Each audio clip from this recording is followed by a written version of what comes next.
Informative, educational, objective, inclusive, comprehensive. This is Progress Report. Updates and conversations from the Government Information Service.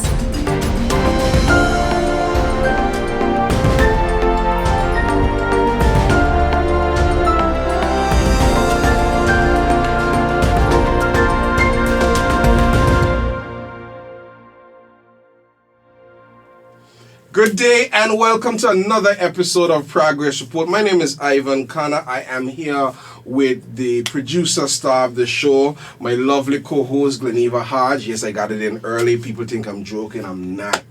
I just follow instructions, right? Yes, you're good at that. She said I'm good at following instructions. But we're here whining now, man. Yeah, getting to the end of the year. Getting to the end of the year, getting to the end of season 2, and we got so much more still to unpack. Yeah, Looking forward to season 3. I feel like season 2 is coming to an end, but it's like accelerating because there's so much more that we still have to. So much more. Should we let them in on some stuff or no? So I think we can start. I think it was the last episode before the last, where we spoke to Dr. Lewis and Miss Rosanna Brown from Social Security, and we left a very open invitation. Yes. And so they will be back. Yes. Before we break for Christmas. For the end of the season. They'll be back, and we're going to be doing something exciting with that. It's going to be more of a live demo type show. So persons listening on radio will still be able to follow, but those who are actually watching us on video, they will get the full experience. We're really looking forward to that one. That's one. We have some live episodes. Yes. So we're gonna do Progress Report live. Yes. We have a few of those coming up. At least one. Hopefully we can probably find some time and put a second one in. Definitely. And then we have the recap that we spoke about yesterday. Yes, but let's not. See, you always leaving the cat out of the bag. Okay. So let's focus on where we are today. Where we are today. Right. And we have in the room with us Miss Isabel Rosario. Right. I got it correct. One shot. Look at me. Who is Natural Resources Officer, Plant Protection. That's a big title. We're gonna figure out what's going on here. There's a lot of exciting things happening at the Department of Natural Resources. I saw some things yesterday that tested my patience. But we're gonna unpack that and get into that. But before we really drill down into where government is heading in terms of this pilot project with food security and hydroponics, let's get to know you, because I am confident that at least 75% of our audience are like, who? Okay. So let's unpack a little bit, and let's get to know you quickly. Like, who is Isabel? Well, first, I am Spanish speaking. Most persons do not know that. With the name Isabel? My English is very good. I would never guess. I'm the Plant Protection Officer at the Department of Natural Resources Agriculture Unit. I've been in that position for 2 years now. Okay. I would have done a Bachelor's of Science in Agriculture at the University of the West Indies, St. Augustine campus in Trinidad and Tobago. Trini. Yes. I'm very active in sports. I know that. Yeah. Very active in sports. You're a referee, coach, some of everything. Player, everything. Well-rounded in the era. Not like before. Okay. Not transitioning from a player to the other positions. Yeah, because you know what happens as you pass, taught in the knees, just talk a different language. But we don't want to touch it. So that's pretty much it. Okay. So how has it been being in this position? I know that you were attached to the Department of Agriculture prior to pursuing your studies. How has it been now being back and transitioning into this position? It hasn't been difficult or bad because I've had some of the experience on what I do now. I've been off to trainings to assist in what I do now. So it wasn't too difficult to transition from then to now. It's just you're expected to do a little more now because you're qualified and stuff, and people expect you to put in much more. So it's not too difficult. The transition hasn't been difficult. Smooth transition. Yeah. Good. Okay, if I may cut in here quickly, because when you're saying plant protection, I really want to. So you want to know what that entails? Yes. Okay, so basically, I do inspections at the ports. Okay. So when persons come in with plant products, plant material, or produce comes into the island, your bananas, your plantains, I am responsible for ensuring that they're free from any pests and insects, make sure that the persons have the appropriate documentation to import them. When passengers come in with plant material or anything, customs will call and ask us to examine. Also to advise the farmers, the backyard farmers, and the general public on, pests and diseases, their best management of them, how to get rid of them, how to control them, and that kind of stuff. So one more question before I go back to my role, because I'm just here as like furniture. And I have no problem being furniture. You don't understand. Gleneva makes this absolutely easy. So I can put my feet up? Yep, definitely. The only thing is... Very relaxed. Very relaxed. But the only thing is that everybody is stopping me everywhere now. And first, be like, oh, you're the guy. And I was like, oh, you're the guy on the show with Gleneva. Like, that's it. So I know my role. So, plant protection. You talk about the backyard farmers, you talk about inspection when plants coming in. I had a request one time for somebody to tell me to bring in a plant. Like, just pull up a tree that I saw in Nevis and bring this tree in. What would have happened if I had done that? What's supposed to happen is it would have been confiscated. What you need to do usually in that case, you need to visit the Department of Agriculture in Nevis, have them inspect it. Once it's free from any diseases or anything, they issue a phytosanitary document, that's which big. is a document that states they have examined it, it's free. Then you are also required to obtain a plant import permit from the department in Anguilla, giving you permission to bring in said plant. Okay, so then how do I go through this process? I in Nevis and I see this awesome mango tree, and I know this mango tree is gonna give me the best tasting mangoes ever. I can't just go buy the mango tree, jump on the plane, and come Anguilla. You can, but it's illegal. Yeah, there we go. I like the clarification. I like the clarification. That's why I wanted to get at. So there's a process, and this can happen anytime. Like I can make up my mind Friday, I can send an email, and I get a response Friday afternoon. You can. This is cool. You can. So nobody have no reason to be smuggling and transporting. They shouldn't, and then there is the opposite side to it as well, that if you want to take something out, it has to be brought into us here. We examine it and we issue the same documentation. Oh, cool. Yeah. It works both ways. Yes. All right, that's I'm good. Yeah. So don't let me catch you. I bring in no plan. And just because it is illegal, I am assuming that there's some fines. Yes. Big some fines? sort of punishment attached Yes. to this. So don't. And this is not only for like just a plant. This is for like containers and it's not just plants. Fruits, vegetables, and stuff like that. So now that you mentioned containers, when the resorts, for example, bring in those containers, they have to follow the same procedure. and you have to go down there to inspect.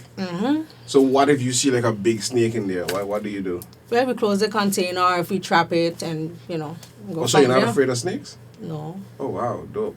That's cool. I've been to inspections where I've seen like frogs and stuff like that. But if it's like something like one or two, you don't make a big deal. If it's something that is a lot, you close your container, you send it back, or you find a way you fumigate the container and stuff like that. But we've been blessed not to have those kind of situations. Thank God. Great. That's cool. Because there are some I know. scenarios that are coming to mind that I really don't want to go to because I think, and this was a very long time, and I'm certain long before you would have joined the snails. The department. So the two invasive species, if I remember, would be the giant African snails and long before then, I think it was the Cuban tree frog. I probably was in high school still. Yeah, I remember I was pretty young at the time when I think a particular resort, it was one of the up and coming ones, and we are very close to that resort in proximity of location. And we were just covered and inundated with the Cuban tree frogs, and it was like everyone kept saying they came in on the containers when they brought in the trees. But again, you hear these things, and I'm certain things and times have changed, so I'm happy to hear that now we have procedures in place that would prevent a reoccurrence of those invasive species. But speaking of invasive species, as the plant protection officer, and you've spoken that, part of your job is to inform even the backyard farmers of how to protect their crops, their plants from pests, such invasive species. How do you advise if someone is dealing with the white flea? The White fly. What, just for anyone listening, what would be the best way to deal with that? Okay, so first I must say we like to opt to chemicals. So what we try to do is have that as the last result. So we would encourage you to keep your surrounding clean, fertilized, because usually when a plant is infested with a pest or disease is because it's in stress mode. Okay. And because it's in stress mode, then the insects tend to attack. So we encourage you to water them, fertilize them. If worst case scenario is that is not working, then we would encourage you to spray to keep it under control and get rid of it. Okay. And then you just went there with the chemicals. And we speak about fertilizers, and we watch the news, we hear about all these harmful types of fertilizers. Do we have restrictions here in terms of what types of fertilizers can be imported, what types of fertilizers can be used? Because one of the biggest concerns that I have had for a while is that, and again, this is me not knowing, so there may be other persons out there not knowing, and it's to inform, do we have regulations on what types of fertilizers and pesticides can be used? Because we want to speak about eating natural and eating organic, and we think because it's grown in Anguilla it's natural and organic, but is it really if we don't have those regulations? So the question is, do we have those regulations? I can't speak too much of it, but I know that there have been past discussion on regulating our pesticide control body, our chemical control body that deals with those kind of stuff. But I know that at the department we tried to bring in the green label pesticides, which are the safe ones. So I am hoping that other companies, whether it's the hotels, private spraying companies, that they try to abide by the green label aspect of it to ensure that it's safe. Speaking organically wise, that is a whole different kind of topic, because you have to follow lots of requirements. It's not only the types of pesticide, it includes like where you can't be too close to specific roads, exposed to, fumigants and stuff like that. So that's a whole topic in itself. Okay. Yeah. So we're saying even though things are grown locally, and yes, we are promoting locally grown. Locally grown is best. I wanted to ensure that, and for me the concern is to ensure that locally grown is also using best practices. Correct, which is why I said that we try to go into the chemicals aspect as last resort. So we try to do things to avoid having to go there. And we do have certain pesticides that we use that are basically like safe, like the neem. Okay. So that's something that we tend to encourage and promote. Wait, when you say the neem, you mean the neem bush that I grow everywhere? It's made from the neem bush. It's called Neemax. Neemax. So why aren't we producing Neemax here? We got a lot of neem bush. Some persons do it and naturally, we need to do but something with the wild Moses too, because he ain't got no goats anymore. that is, and I'm liking where you're going with that, Ivan, because I think that there's room and opportunities that exist if we are informed Yes. about what is just growing naturally in our backyard and free That we can that use. can be used. I mean, and I'm happy that I can segue a little bit into this gentleman that I think knows everything about planting and plants. I don't know. I just hear your name, everything with plants. I don't know. I could be wrong. At my age now, I'm losing. You losing? So I hope before you lose it, you're passing it on. That's what I'm trying to do with the younger generation. Okay, Pass it down. awesome. So, that voice is Mr. Willie Vanderpool. Special voice. A special voice. Ain't got none like you. None like that. Absolutely. But since we're on this topic now, we're gonna get a little deeper into talking about the food security. That's where we're going. But in your time, now we have the new age. Can I call you new age? Yes. We have the new age, well versed. But I would imagine that you're exposed some knowledge and things that wasn't in your time. But you have a set of local backyard farmers that doing things from your time. How do you bridge the gap between what needs to be done now, what used to be done before? Do you both go together and walk in tandem and say, hey, you used to spray dish liquid on this now, but the neem is what you should be using? Because, I mean, things evolve. Like, you got something. The whitefly that I had here about back in the day, I used to eat them on the grapes. If I see whitefly now, I ain't troubling it. I go in the opposite. Like, be honest. Like, I go in the opposite direction because you just blow it off. Education is key. Exactly. No, I ain't eating that at all.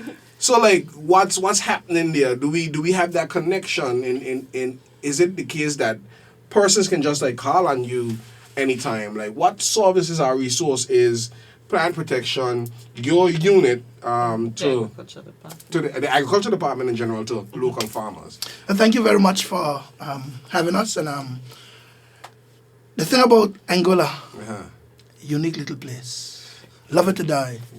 But it has its own, with the uniqueness comes a lot of Unique different challenges that we have to deal with. And yeah, sometimes we say we are different to the rest of the world, and we are. And yeah. And I mean, with everything, we take the good and the bad. the good and the bad. And in the context of the older farmers, they have and have had their way of doing things, which worked in their times. Of late, climate change and all the whole changes in the world means that we now have to look at new and innovative ways of doing things. And the flex farms you're talking about is one of those new technologies which is now creeping in because we're almost desperate to find other ways of doing things. And she will tell you that the flex farm, this is the pilot project, the first in the Caribbean.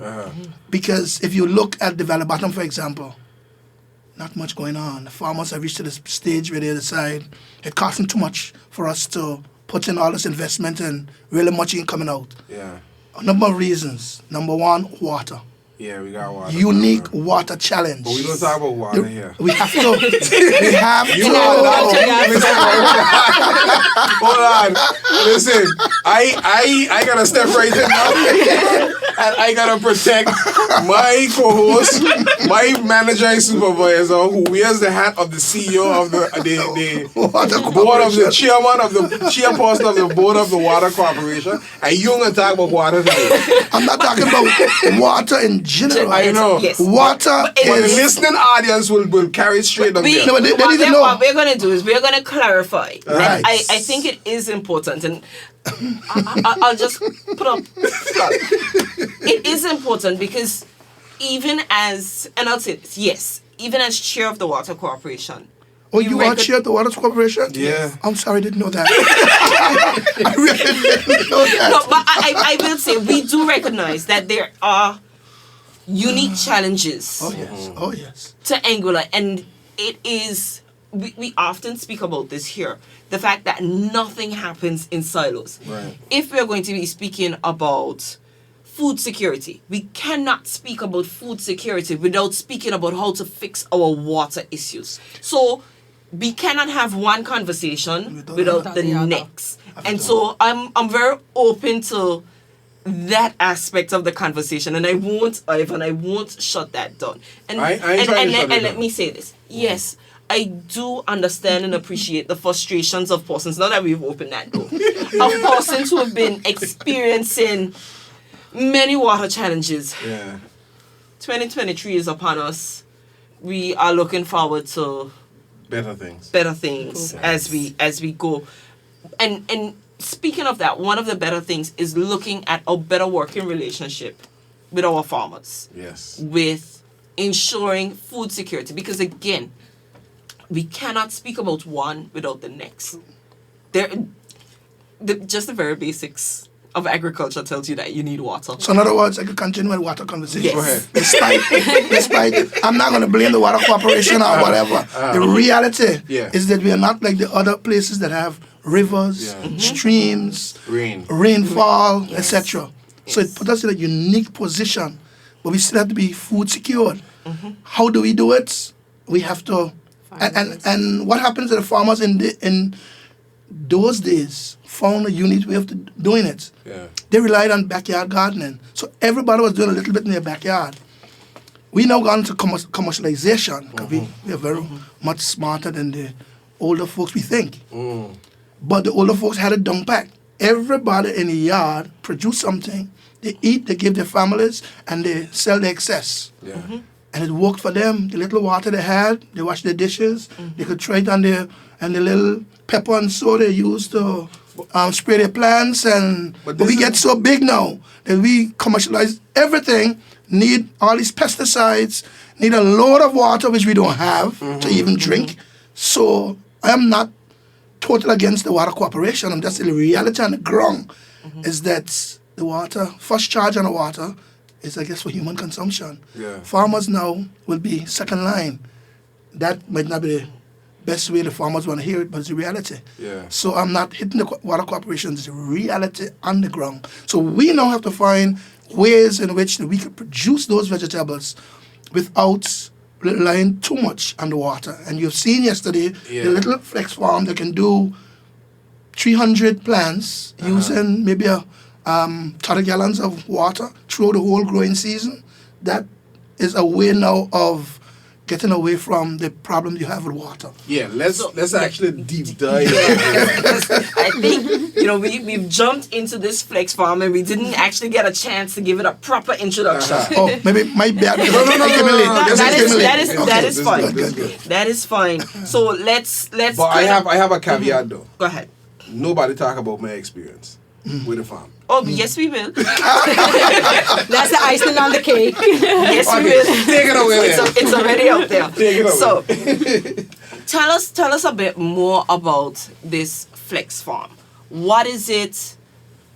Where did it come from? Okay. And what's the goal? All right. So basically, the department had a meeting with some stakeholders overseas, Climate Smart Accelerators. I think it's a company in Barbados. And we had a discussion on how to improve food security, what climate smart projects we can do here on the island, to aid in food security and so forth. And our second meeting, we were introduced to Folk Farms. They are a company in Wisconsin who actually developed a hydroponic system. So they presented their whole system to us and asked us if we would be interested in how that can assist us with food securities, how it can be used to educate the farmers, the island, and so forth.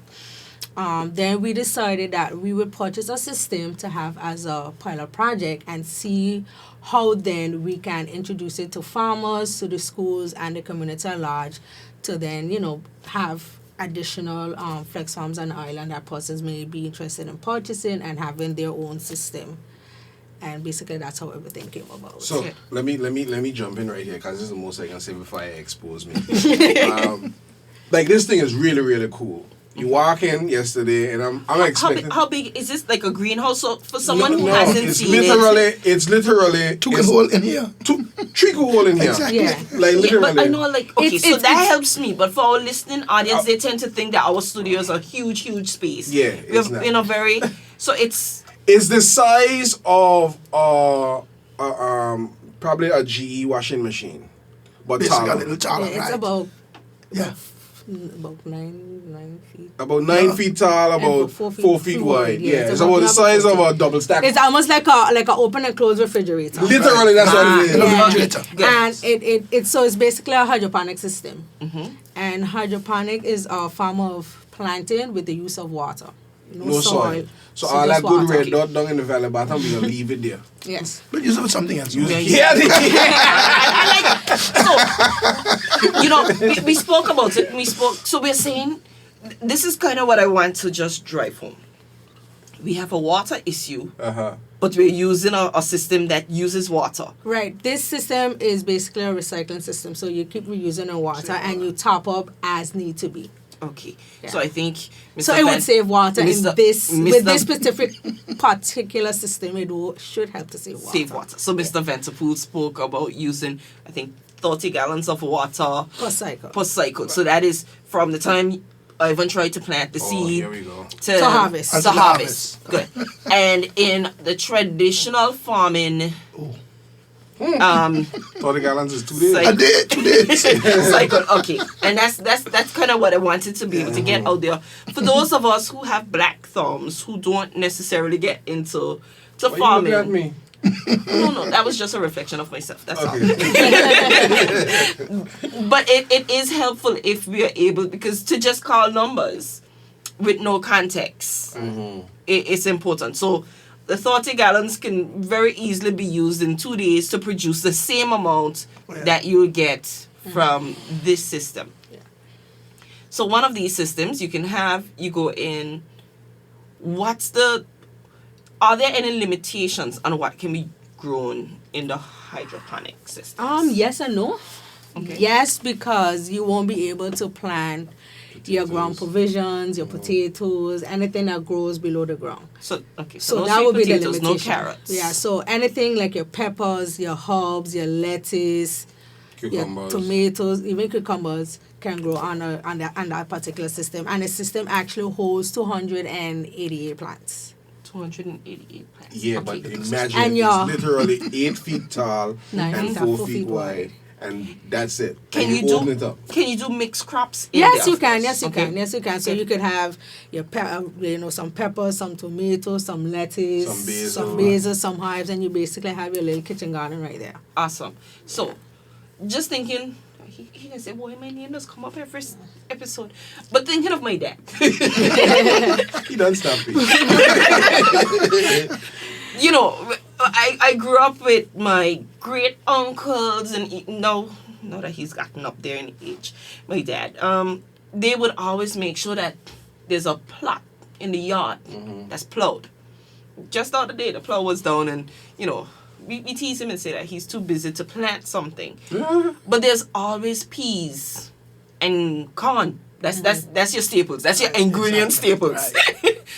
Is that something that can be translated into this? Are those types of crops better suited for the ground? Those crops are a little better suited for the ground. Not just the ground, the red dot. The red dot. Get colloquial with me, man. And maybe that's one of the ways we could go. We can do the short-term crops, cash crops, Yeah. in the hydroponics and put back the valley bottom into the traditional crops. Yeah, I don't have a Christmas, problem with that. for Christmas years I don't see ago, no we peas had, no more. you don't see the peas Peas, anymore. listen. Here we are. Shell peas. I grew up shelling peas. That's Yeah. why I talk so much. I eat more peas than I then went inside the thing. But yes, No, but I mean, you might be too young to know. Almost every house in I'm Angola, flattered. almost every house in Angola had something called a crop room. It's a room in the house which had peas up to its roof, corn and peas to its roof. The public will know. Crop room. But listen, Packed with peas. you know, I remember the room that had the corn drying Corn out. drying, right. I remember that, but not the peas. Yeah, peas. What we had. listen. So here's my problem. And everything does literally just connect on this program, on this show. The conversation does always link back to something else. And what you're describing there was at a point in our history where we didn't see a lot of the ills that we had in society now on several fronts. The older people are eating real clean, They live much longer. live much longer, less disease. Right. You sit down to shell with your grandmother, you get some discipline, you get yes, some life yes. lessons. Yep. Those things don't happen anymore. On your computer. They on the, but listen to them on the computer, them on the phone. If I tell my children to sell peas, I can guarantee you, with my patience string behind them, they can shell one pea. No, but you are so right. Those traditions, it created family bonds. Yes, it did. It allowed, I can tell you, I shelled so many peas with my great grandmother. We sat and we shelled so many peas. Tell stories, everything one time. That you had all those old time stories being passed on. It was a way and means of being able to pass on culture, to pass on traditions, knowledge. And you are right. It is missing. So how do we bring it back? This is what you do. So believe it or not, right? That little camera there is a magic hole. It's direct to the premier's office. So if we really want the Valley Bottom, the Red Dot to be just flooded with peas, we need to tell the premier that we want to go hydroponics. But you can talk to the Minister of Sustainability, Innovation and Environment too, because she was instrumental in this. You need to tell both of them. I ain't telling you no secret, but I'm up in finance talking budget all day. So by the time this airs, they can hear it. Okay, so tell them. No, I'm serious. Tell them that we want the Valley Bottom to be peas and corn again. I can honestly envision us getting more out of life that way, because if you're going out there going to try plant the chives and them type of things, no, put them in the hydro. I've seen it yesterday. That thing is cool. And I feel like that's something important, because as a young adult, you look at the stigma that there is with agriculture. How do we get the youths involved? Right. And for me, a plain simple system like a hydroponic system is the ideal thing to get young adults invested and interested in it, because I don't want to cut you off, right? If it ain't got a battery or current, they ain't want nothing to do with it. So does it work on battery and current? electricity. Yes, it does. So it works on electricity? Yeah, because there's this bright light Right. That's how you that realize. almost take me out yesterday. You know that white light them say to see when you're going to die? Yeah. The room had looked like that when she plugged it in. Like, I'm not even joking. yeah. So, I mean, we have to have the conversations. Uh-huh. Because we are now looking at what I save in water, what is the Consumption of the electricity. consumption of electricity. Like, is that what the pilot is expected to tell us? How much we can expect to pay in electricity for the life cycle? Mm-hmm. Is that some of the things that you're hoping to get out of the pilot so that you can give that information to the public? So yeah, so that's some of the stuff that we are looking at and we're recording to know how electricity consumption would be, the amount of water you would actually need, because let's be honest, every crop Different. will use more water than other crops. So all of that we're looking at. The harvest, you should be able to harvest at least 300 pounds per harvest. So we'll compare all of those and we'll be able to say, okay, is it efficient for current? Is it efficient for water? You know, is it affordable overall? And I'm happy that you're doing that. We just didn't take a bunch of them, because I understand from the minister, I'd leave her, I'd let her be able to expound on whatever relationships that they are there to get some of these. But when you spoke yesterday, you spoke about possibly those more vulnerable among us, and maybe even in schools. I would love to see these things in the schools, and let the schools have cafeterias now in the Right. school. Let them grow their own lettuce and their own herbs and those type of things. That'd be great. And the company who founded this is one of their main priorities. They actually use them at the schools that help with food programs and stuff. So once we can say, hey, this works, in the near future we can say, let's implement them in the school. So it's not only for them to have food, but to teach them how to grow their own foods. And even in vulnerable groups, you know, whether it's the citizen homes, disabled persons. So we are hoping to... That'll be great. Like, you calling all the... So you gotta look in the camera. You calling all the things that I can actually see this really, really working. I personally feel like if we can get to the point where we are at least adding 25% more of a healthy option to our diets, I can see a lot of things changing for us. But on that note, I'm excited about this FARC Farms. Fog Farm is a company and the system is called a Flex Farm. A Flex Farm from Fog Farm. Right. Sounds like a tongue twister, but we're gonna stay. We're gonna stay with the hydrogen. I'm You're not gonna even do it. trying it. So this is FORK Fog Farms. Farms. And there's a Flex Farm. A Flex Farm. I'll show Okay. you what it looks And like. the other thing about this too is that, remember, it's in a room. Yes. Hurricane, no problem. No problem. The elements, Oh. it's not a problem. In a room. And don't tell And them you can have hundreds of them in a, imagine you had the Shell factory, which was up there just open for some time. if we had Galaxy. I even, This is what it Right looks there. like. you imagine, Come back so you there. could do all the vegetables for That is Anguilla lovely. in one of those huge buildings. You know if what would happen if somebody like Best Buy or Ashley's or Proctor's have a Flex Farm and then you could actually go and pull your lettuce. you Right take it there. out, Right you there. Pull it right pull out it right there you and buy. choose your lettuce and And buy buy it. right there. And it's you're mobile. saying- It's mobile. It's So mobile. you're saying that the possibilities are endless. We are looking forward to great things with this. With the initial pilot one that you're doing, I want some of the lettuce. the lettuce that Which one? The one that you planted yesterday. successfully He planted? or planted you couldn't- yesterday. Oh, you couldn't plant. Which one? The one I couldn't plant. So you want to reap or you ain't so. Yes. Okay. Yes. But I don't want the pelleted one. You want the non-pelleted I want one. the non-pelleted one because that's our lettuce. So I learned yesterday, Okay. for those listening, I can chat on myself now. So I thank God for grace, right? Because yesterday kind of like cemented something to my faith. The Bible talk about having faith as much as a mustard seed. I've seen a mustard seed, right? But mustard seed a little wrong. You could kind of like think it. A lettuce seed flat, it probably got the diameter thickness of a hair follicle. And it is about 2 sizes bigger than a full stop, a period. And Miss Rosario is trying to tell me I gotta take one of them and put in the cell. And put in the cell. I never felt so incapacitated and frustrated in my life. I just said, come He take said it. no. He said, come, take it. But the minister did a good job. minister did a She good job. planted hers. She planted about She got patience, but in all honesty, right? I got 2 children, I take every drop of patience that I got. So I don't have it. But I'm saying, right? This thing, right? I don't know. If you see you know how a lettuce does come. If you see the size of a lettuce seed, like it's ridiculously small. So when I talk about the pelleted ones, for those that listening, you could probably tell us how this goes. Fog Farms actually sent some seeds for us as well.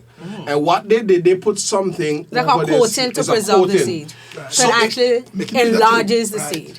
So Ivan was able to use. I was Yes. that one okay. No, okay. He was perfectly I fine. was perfectly fine with that one. Are there any disadvantages with those ones as opposed to the other kinds? There shouldn't be, and that is something that we are also trying to see which one would work best. But it shouldn't have no difference. The only disadvantage is, as we discussed just now, with the pelleted one, it increases the size, so it's easier to hold and plant. The non-pelleted ones, if the seeds are small, it becomes a challenge to actually hold it Get them. because An you actually impossible have to feat. sow one seed inside of the That's a rock. problem. So like a tweezer, I could use Right. We will try, but there's Exactly. actually something called a pen. cedar. Yeah, This is like cedar a pen. pen that that allows you, because yeah.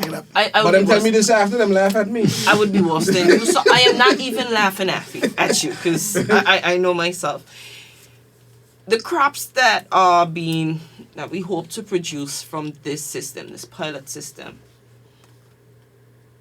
is the department looking at saying, okay, we're gonna put these up for sale? Are we looking at donating them to maybe the hospital or senior citizens home? And Ivan. What? I want a lettuce, I said it already. I already tell you. You know them people that want to reap for you and so. I we ain't want doing a that. lettuce. I want one lettuce. Yeah. So what is the idea for the produce? It's something that hasn't been discussed in detail as yet, but what we have done in the past when we have little trials in the department, even in the ground and stuff, what we have is we either sell or we will take to the senior citizen homes and the hospitals. A couple months ago, we had some watermelons, and we took watermelons to I the didn't senior hear about citizen this. homes. So that is something of course, we'll take pictures, we'll junior publicate and stuff, and give out to the hospitals and stuff, and make comparisons like this is what we can get from the system. So it won't be something that we So will just. I'm not gonna let you escape and jump over that. I don't eat watermelon. take you into consideration. We put you on a list. I am better. That's all I can say on that. Yeah, Because it's something we hope to share. I've got some produce before, and I can tell you it's quality. Oh, yeah. Crisp, fresh. I just want us to be able to grow some more here. Yeah. So, on that, we have these systems, and we're focusing on the systems. But before we can even get these systems out there, we now have a little bit of rainfall. This is our rainy season. I don't know how much longer it's going to last. because we know that we go through these very long periods of drought. And then when we get it in so much abundance. It's so unfortunate that we don't get it spread out throughout the year, but we get it in abundance. And I literally heard a lady the other day, and I know of a young man who said, I never thought I'd say it, but I'm sick of the rain. Oh my goodness. And I am like, he's not a farmer, so he is, and that is to say, again, when we're looking at our lack of diversity in our economy, I should really put it that way. When you're looking at persons within the tourist industry, and the tourists are complaining it's raining, they can't go to the bright sun and have the beaches, or the taxi drivers who have to go and wipe down their vehicles several times a day because it's raining. But yet here are the farmers who are so thankful, on the other end, who are so thankful for the little bit of rain. What would you say to encourage persons in the absence of these systems, until we can get these systems hopefully up and running, who want to do a little backyard farming? Is the department available for some advice? How do you go about that? I'll tell you, I have a nephew, a 5-year-old nephew, and for the past 5 days, thereabouts, he goes, Nini, you need to take me to the store to buy some seeds I want to plant. very good. So he's a very good. That's what you need. I'm guessing that he's seen that his grandfather got the plot of land plowed, and he's not doing anything with it. So he's been very industrious, and he's like, I want to plant. What would you say would be some of the better, if he doesn't want to go into peas and cotton, what would you advise would be some crops that he go into? I don't know that he's 5. I don't know that he's... Money's not his... Money might not be his I driver. can say at 5, his money's not the motivation. His motivation is to he wants to put something in the ground to get it grow. Because at 5 they were asking for Robux, and they were asking how they can make I mean, he does ask for those. Yeah, but he ain't gonna work for that. Somebody will give it to him. Yes. Again, at 5, that connection isn't there. At all. But how do we do that? How do we take them from just this curious nature of wanting to plant something and then get them into the mindset, well, make sure what you plant Gross. you can feed yourself either save money or make money. But we normally do that from the schools. The schools start off with a project, put a bean and watch how it grow and look at the roots and get them into it. Back to the department and what we do in terms of encouraging farmers. We have something called Extension Service, which is free to the public, where you want some advice, you call us. Basically 24/7. These young gentlemen, so when I was young I used to go, but these supposed to go and assist the farmers. What we have been doing recently is encouraging people to do like a backyard garden, tire garden, container gardens. Instead of a big field, a big plot of land which discourage you with no rain come, put a little tire where you can manage it yourself and put a little water, and you can use that same bottle you have the water, you can cut it off and turn it upside down. And you plant in the top, and the roots go down into the soil, and you can have a nice lettuce right in that little bottle there. No, those are some efficient, well efficient things that you can do. And we want to really get back to that backyard gardening. That is the way to go. The backyard gardening. We have, over the last couple of years, I've been in the department for the last 36 years. Oh boy. And we have been trying everything and reached back to the point that backyard garden is the way to go. When you got into agriculture, I was a toddler. Oh, I can imagine. Pampers, I guess. Yeah. Yeah. So, yeah. Well, so, stop it now. You know, reach to a point now where perhaps the veteran would need to go and give the young people a chance to You've been take trying to over like and go and move in our look how long. I know, but the knowledge is there, and I'm happy that we are tackling this from both sides because you're talking about the senior farmers, the backyard farmers. We're talking about the children that have any interest in anything that seems tech. And this flex farm is totally tech. You were talking about yesterday that you have to check the pH in the water, you have to clean with the peroxide and stuff and all kind of. I remember. I got a question. Is there an app for that? because that is. But I'm certain if we start to get persons in, somebody will. Yeah, you can do an app, but create. there is technology that you can use, so check the pH and everything, nutrients and stuff. You just make one point, sorry. I don't want to miss it because it's something on my mind in terms of passing on knowledge.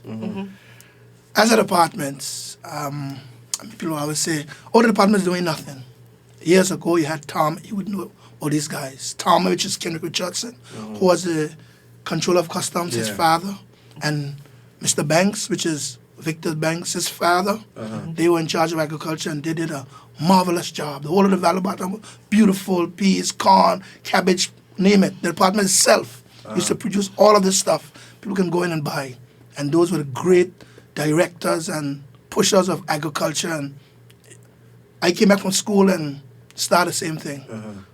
Only to realize things have changed in the world. And the other departments don't do that. What they do, though, is pass on that knowledge to farmers. You have 400 farmers that you can teach. Only one or two of us get to go to university. The government can't afford to train a few of us. Go to university. You come back, put all that knowledge in producing stuff, people come and buy. When you go, what happened? That knowledge gone. Give a man a fish and feed him for a day. I came to realize that hardcore, myself and Blacks, we were in school together. He came back and we were pushing stuff. Bam, Blacks died. All that knowledge went to the grave. I made a 360 turn and said, you know what? No, it may look good. You might be classed as one of the best directors, etc. But the knowledge is not passed on to the public. So we embarked on the Blacks Project, which is opposite to the department, and we started training farmers there. And those are the farmers now who out there now, the Frankies and the Stacklins who are doing big agriculture. We would have used our knowledge to pass on to them. And this is what we're using, these young folks who have just come back from college, to pass on that knowledge. And I say that again because Andre, God bless his soul, he just died. Just put him in the grave. Wealth of knowledge in agriculture, gone. I mean, that knowledge needs to be passed on to the next generation, the older folks, etc., so that they can, because they can't go to university. They don't have that opportunity to do it. So when some people say the department is doing nothing, our job now is to go out to the farmers, reach out there, reach people out there, and they pass on that knowledge to them. So I just wanted to make that mandate has changed. It has changed. Definitely has changed. And the extension services, we provide are free to the farmers. So if you have a problem, feel free to call upon us. That's what we're there for. And we sell seeds, so you can take your nephew to the department. Yeah, we sell seeds. I wonder if he's going to listen to that today because then I'll have to do that this afternoon. not the lettuce. But maybe you have feel small. I think that's actually something that I'm going to do. I'm going to bring him into the department. Right, let me see what's going on. We have seedlings as well, so if he doesn't want to plant a seed, he can purchase a seedling which is already sprouted. So That'd be our little... Oh, you didn't go to the back. Oh, you set me up. I feel like you set me up. You can come later. Okay, come on later. That's going to be our little project. Our field trip. I'm going to bring him in and encourage again. Parents, you're always looking for something to do with your children, and just like we're going back to what we're talking about. How do we bring back that tradition of being able to spend that time with family, spend that time with your children, and to pass on stories? So I think that's something that I'm thankful to know that it exists, that it's a service that can be utilized, and I think more people should utilize it. I definitely. I mean, we don't do only crops. We also do animals, livestock, and we have the bird pond there where the kids can come. Children, sorry, not kids. Come and look around and see what's going on. Schools come, we explain to them what happens, how things, although they don't pay a lot of attention. But they're They excited be over listening. there. Trust me. You'd be surprised Some of them. what actually sticks. They, Oh, yes. they may not let you know No, at the the actual time, question they don't. but when they know. come home, Exactly. it just comes Spill up. out. Yeah. Exactly. And then they got on TikTok to find out how ducks this and how Right, that. No, but it's funny because like for the past 2 months, I've had some children from OKPS come there. They were doing living things and plants, and I asked one of the classes, "What did you learn?" They said that I learned about ducks. We spoke about everything, and all that child took from the session, Was it we duck? learned about Ducks. ducks and that they can hold their breath underwater. I say, well, at least you can go and tell your mom you want a dog. So they do pick up. You may have to speak to them, but they do take in I something. can't blame the child. You know why I went back to the duck thing? Because by the time you said livestock, I remember rolling up there and I see these bunch of ducks in the yard. And I was like, but are you not afraid they fly away? And then They clip their wings. that's it. I didn't know you just clip the what? wings. They clip the wings, they wings. can't They fly. clip their wings so that So they when don't fly. people say them clip your wings, it means Yeah, you can You can't. they can't fly. I didn't know that. I mean, it's like what?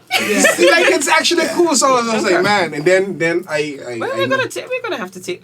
yeah, we're gonna go. We're there, gonna but take a trip. We're gonna take a trip. But then I'm thinking about this, and now we're talking about chicken. We're talking about the import Right. foods and stuff. And I heard part of the conversation yesterday was, okay, what are we doing with the abattoir? And like, are we now looking to rear ducks to slaughter? Right. Do we want more local chickens to slaughter? There's a lot to unpack that we can't do in Exactly. this episode. Yeah. But I'm just saying that we can do a whole lot more where food security and agriculture is concerned on the large scale. And I'm happy for the brain trust that we have in the room. I'm happy that you're going out there. You've made yourself available to anybody that's interested in planting legal crops. I had to.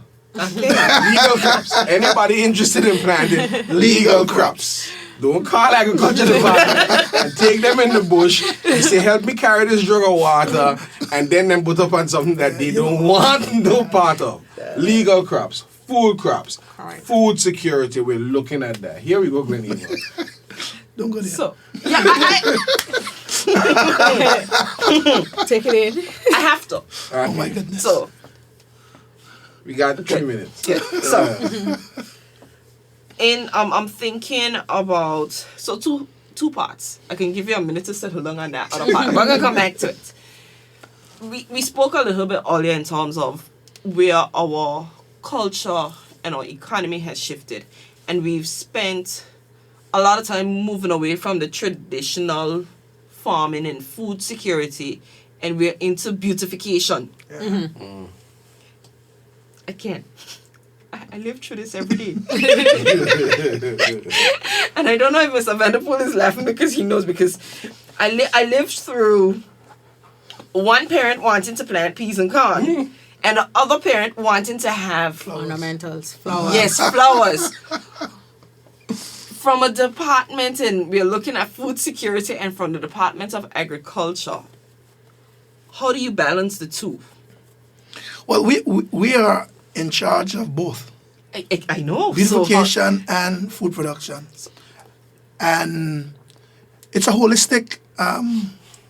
Your being is a total being. You want to make sure your area is beautified, and you also want to produce food. You can also do it the other way. You can produce food crops that are beautiful. They are. That is what I wanted to get to. So meaning you can do the two. Yes, Give even me your crops that beautiful. even Peppers. your cabbage. The cabbage. According to the way you put it in the yard, it's so beautiful. You can have it Hibiscus too. You herbs. can make some juice. Right, you can do that too. Yeah, you're right. Right, I so wasn't thinking. you can Just like the Yeah, ducks. sorrow. right, and you put Sorry, them right. strategical in different areas, different colors, and you can have a nice edible garden. So here's what we got. We got a lot of buildings and all kind of things going on now. Even up by the new high school where we're gonna go, there's a big courtyard space there. Let's go plant some sorrel and Makes sense. yeah, man. Makes So- sense. Okay, Okay, adapt. good. So now that we've sorted Settle out, now that we've, and I'm gonna open a discussion that, this is our end of year wrap up. We're coming to the end of the year, and we're looking forward to 2023. And I'm just going to we don't need a response. It's just to put something on the table to open doors. We spoke about plants, legal and illegal. And so the question is, there's been some discussion on making certain things that are illegal legal. Okay. Well, Not okay, legal. not legal, but decriminalize. Let's. So we're going to move from criminalizing to decriminalizing, and that's the hope going forward. There might be some roadblocks. Yeah. We'll have the minister back to tell us where we are with that. But there's a lot of room in that industry.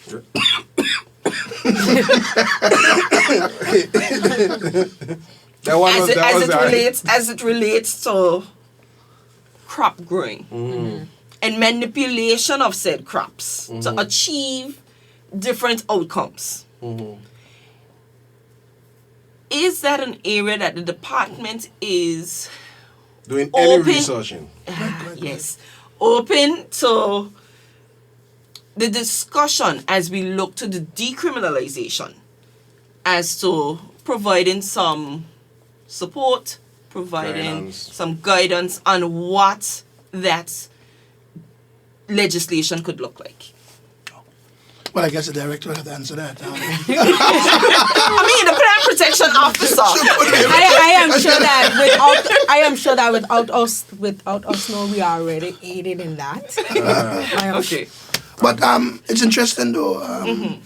The technologists and so at university they don't teach us Right. that part of it, but we learn plant growth, plant production, so general. we will know the general stuff about it. Yeah, But you'll be surprised. But you'll be surprised. surprised the amount of knowledge that these local folks have. I listen to them. Yeah. I'm not part of, but they can manipulate those plants and they grow some Bro, that's why I'm all for bringing everybody to the together, table. right? Of course, but Because and those it's the folks reason, really it's know the what they're reason doing. I asked the question, because I want to ensure that if keep and when up with we're it. looking, Yeah. if and when we're looking at that aspect of it, that we can appreciate that knowledge comes Oh yeah. from. And they will teach us, huh? Yes. They are good at it. Well, I don't plan to touch this any further Good. because I have some strong opinions on it, Okay. and I make my opinions known on a daily basis.